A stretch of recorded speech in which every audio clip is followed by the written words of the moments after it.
40-50 కోట్ల మంది ఉన్నట్టు యువజనులది ఈ దేశం.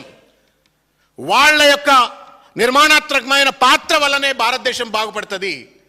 కానీ అటువంటి ప్రశ్నించిన వాళ్ళని తుపాకులతో కాల్చి చంపాలని చెప్పని మాట్లాడే కొండా విశ్వేశ్వరరెడ్డి గారు మానవత్వంతో మాట్లాడండి, బుర్ర ఉండి మాట్లాడండి బండి సంజయ్ గారు అని చెప్పని నేను విజ్ఞప్తి చేస్తా ఉన్నాను. ప్రజాస్వామ్యానికి పునాదే ప్రశ్న, నిరసన రాజ్యాంగ హక్కు. దాన్ని వాళ్ళ అపహాస్యం చేసేటువంటి రీతిలో మాట్లాడుతూ ఉన్నారు. మీకు మెదడు మోకాళ్ళకు వచ్చిందా, లేకపోతే మానవత్వం లేకుండా మీ ధనంతో మీ అధికార మదంతో ఇష్టం వచ్చినట్లు ఏది పడితే అది మాట్లాడుతున్నారా అని చెప్పని నేను ఈరోజు ప్రశ్నిస్తూ ఉన్నాను. ఓట్లు వేసింది 5 ఏళ్ల పాటు నియంతృత్వ ధోరణితో ఏలడానికి లైసెన్స్ కాదు సార్. ప్రజాస్వామ్యం అంటే 5 ఏళ్లకోసారి ఇచ్చే భిక్ష కాదు. ఎక్కడి పడితే అక్కడ గల్లాలు బట్టి రాజకీయ వ్యవస్థను, పాలక వ్యవస్థను పట్టుకునేటువంటి, గల్లాలు పట్టుకునేటువంటి ఒక హక్కు, నిలదీసేటువంటి ఒక హక్కు, ప్రశ్నించేట ఒక హక్కు. ఓట్ల దగ్గరకు వచ్చినప్పుడే కాళ్ళు మొక్కుతారు.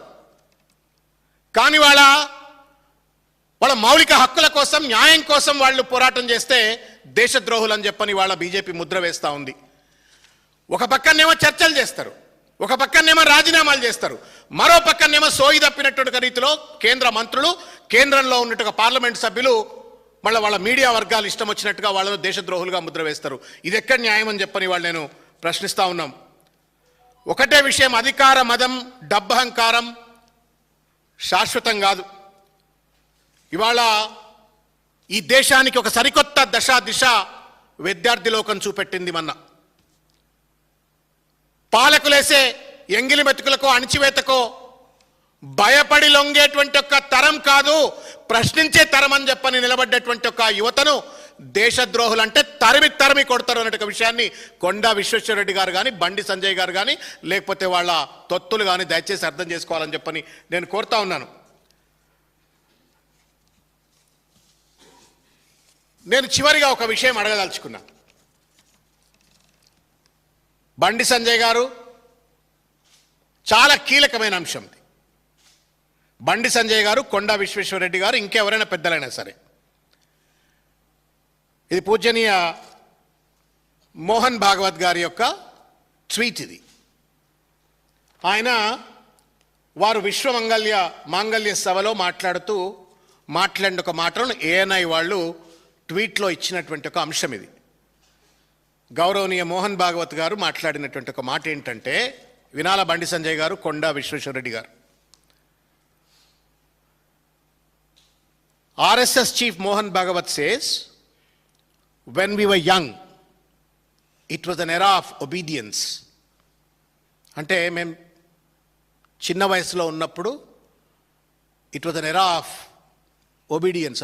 కొంత పెద్దలంటే గౌరవము, ప్రశ్నించే తత్వం లేకుండా కొంత లొంగి మంగి గౌరవంతో ఉండేవాళ్ళు.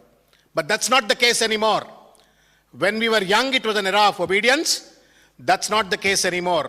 The new generation ask questions. కొత్త తరం ప్రశ్నలు అడుగుతుంది అని చెప్పని మోహన్ భాగవత్ గారు చెప్తా ఉన్నారు. We have to explain the reasoning to them. కొత్త తరం ప్రశ్నలు అడుగుతుంది, ఆ అడిగిన ప్రశ్నలకు సమాధానం చెప్పాలా, జవాబు చెప్పాలా, నిర్ణయాల వెనుక ఉన్నటువంటి ఒక కారణాలను చెప్పాలా అని చెప్పిండ్రు. We need to give them lot of affection. వాళ్ళ పట్ల, వాళ్ళ ప్రశ్నల పట్ల ప్రేమ, కారుణ్యం చూపెట్టాలా అని చెప్పని అంటున్నారు. We need to spend time with them. వాళ్ళతో టైం స్పెండ్ చేయాలా, వాళ్ళతో మాట్లాడాలా, వాళ్ళ ప్రశ్నలకు సమాధానం చెప్పాలా, వాళ్ళ పట్ల కారుణ్యంతో వ్యవహరించాలా. We need to communicate with them. వాళ్ళతో మాట్లాడాలా, వాళ్ళతో కమ్యూనికేట్ చేయాలా. Nowadays conversation has stopped even with in families అని చెప్పని సందర్భోచితంగా ఆయన ఆర్ఎస్ఎస్ చీఫ్ మోహన్ భాగవత్ గారు విశ్వమాంగళ్య సభలో మాట్లాడినరు. కొండా విశ్వేశ్వరరెడ్డి గారు, బండి సంజయ్ గారు. దీని అర్థం ఏంటా అంటే, జంతర్ మంతర్లో విద్యార్థి మిత్రులు లేవనెత్తుతున్న ప్రశ్నలకు ప్రభుత్వం సమాధానం చెప్పాలని చెప్పని, ప్రశ్నిస్తే వాళ్ళను దేశద్రోహులని ముద్ర వేయొద్దు, వాళ్ళ పట్ల ప్రేమ కరుణతో వ్యవహరించండి అని చెప్తా ఉన్నారు. ఆ ప్రశ్నలకు అన్నిటి కూడా సమాధానం చెప్పాలా అని చెప్పని ఆయన ప్రేమతో వ్యవహరించండి, జవాబుదారితనంగా ఉండని చెప్పని చెప్పకనే చెప్పిండ్రు. మీ నెత్తి మీద మొట్టికాయ కొట్టిండ్రు. ఇంకా సిగ్గు లేకుండా, కనీస ఇంగితం లేకుండా మౌలిక మీ సిద్ధాంతాలను మూల రాస్తూ సౌదీ సిద్ధాంతాల భాష మాట్లాడుతున్నారు. మీరు నోరిప్పితే హిందూ సిద్ధాంతం, ఆచరించమనేది సౌదీ సిద్ధాంతం. రాళ్ళ కాల్చి చంపండి అని చెప్పని ఇది ఎక్కడ మాట? మీకు మోహన్ భాగవత్ గారు చెప్పేది రుచిస్తలే, మరి మోడీ భాగవతమే రుచిస్తుందా? మీరే సమాధానం చెప్పాలా. ఇవాళ దేశం అట్టుడికిపోతా ఉంది. ఒక విషయం మీడియా మిత్రులు కానీ తెలంగాణ సమాజం కానీ దయచేసి అర్థం చేసుకోవాలని చెప్పని నేను కోరుతా ఉన్నాను. ఢిల్లీలో జరిగిన దీక్ష కానీ, హైదరాబాద్లో కేటీఆర్ గారు అటెండ్ అయినప్పుడు నేను దీక్ష జరిగిన సందర్భంలో విద్యార్థుల యొక్క కళ్ళల్లో చూసినటువంటి ఒక ఆగ్రహ వేషాలు కానీ, వాళ్ళ బాడీ లాంగ్వేజ్ కానీ, వాళ్ళ ఆక్రోషం కానీ చూసినట్టయితే ఎక్కడెక్కడ పిల్లలు వాళ్ళు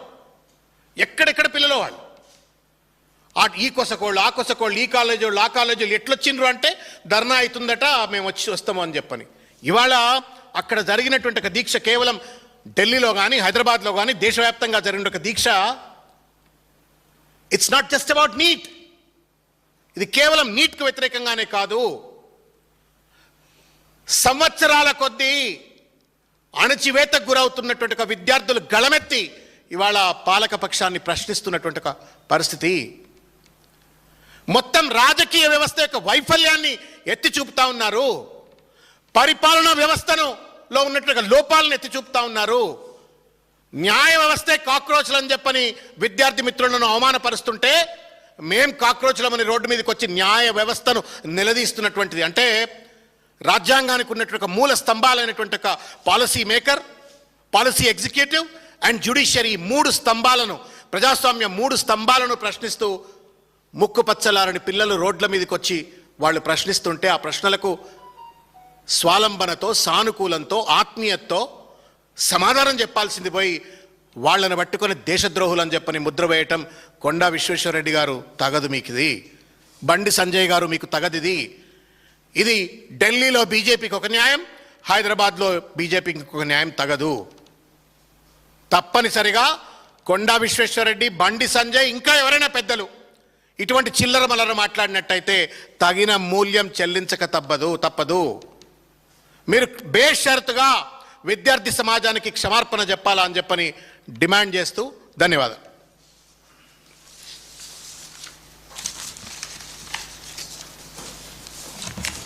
సతీష్ భాయ్ ఎక్కువైందా?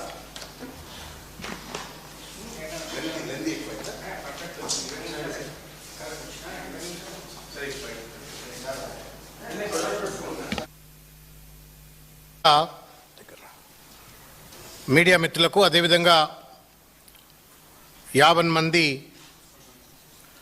తెలంగాణ